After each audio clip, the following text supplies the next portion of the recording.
I'm Joaquin from the Center for Investigative Reporting. I'm going to talk about journalism as the operating system for our democracy.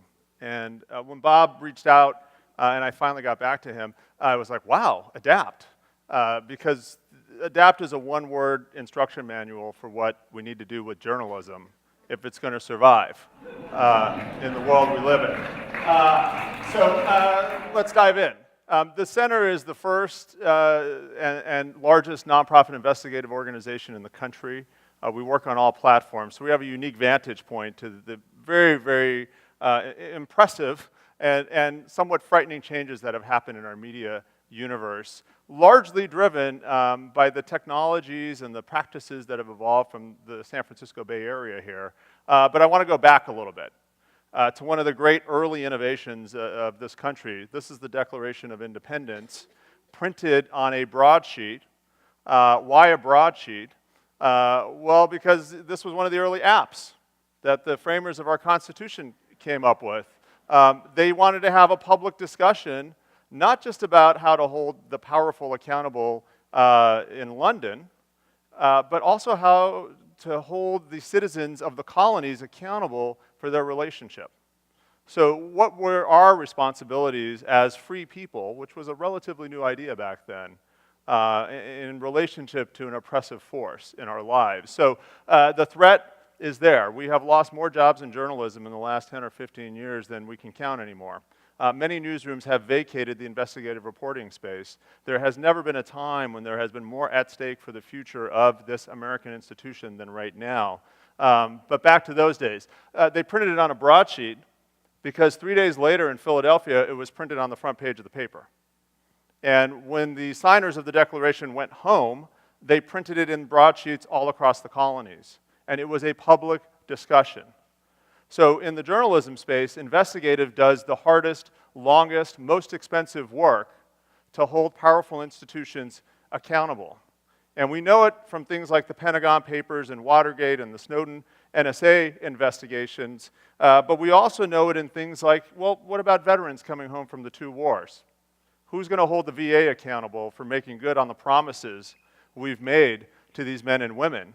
Who's going to hold them accountable for ensuring that there's adequate health care in a timely fashion, in a way that actually respects the service that they have provided this country? It's our job.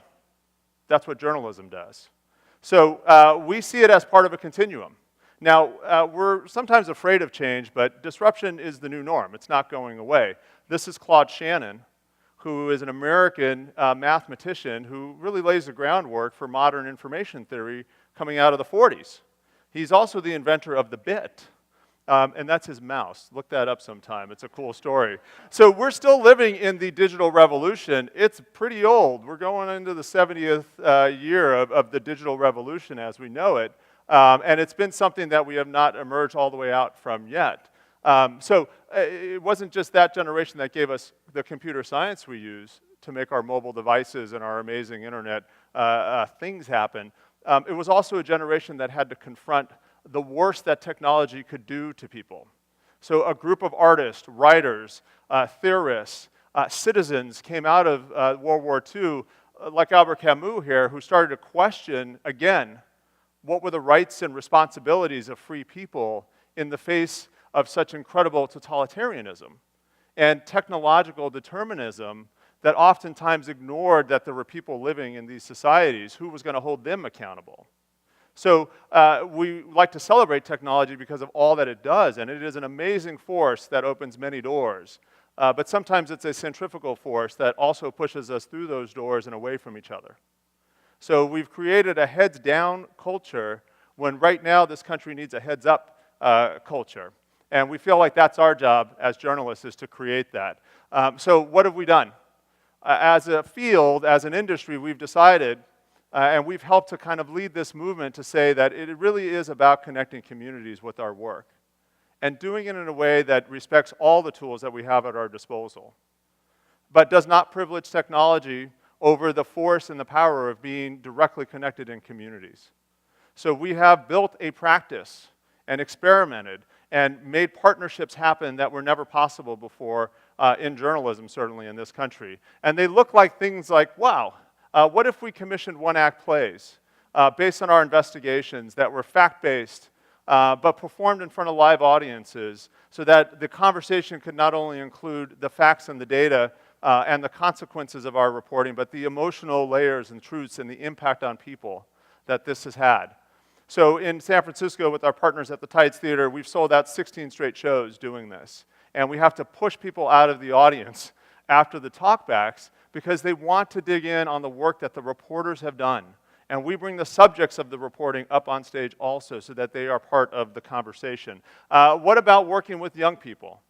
And not just to say, hey, well, you're young, what do you think? There's plenty of young people with lots to say. Our partners at Youth Speaks, which is the nation's largest youth literacy program born here in the Bay Area, we've created the Off Page Project. And we bring young spoken word artists into our newsrooms to participate in the investigative process so that they can then create spoken word pieces and take that back out into the community and create media content that goes with our investigations that addresses the impact of this reporting in their eyes and in their lives.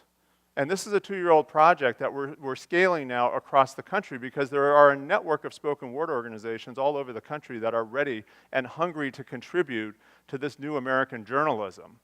It also allows us to diversify the voices, which we are in desperate need of in American journalism. We need to look like the new majority if we're going to serve the country going forward. So that's a great way to do that. We also decided that we're not going to run away from technology, as scary as it is.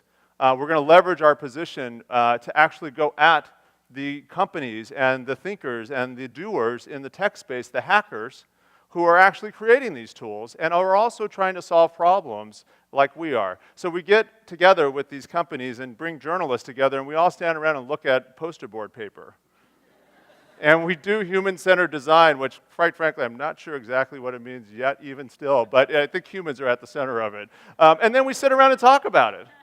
And it's fabulous. We have built apps out of this. We've built new projects out of this. We've started new institutions out of this, and we're scaling that internationally now. Another important thing we learned is if you're going to do reporting that matters to people, you better make sure you know who it matters to. So when we report on seismic safety in public schools, and you think about how scary it is to have something happen next door in Napa County, a lot of these schools are not safe for our kids.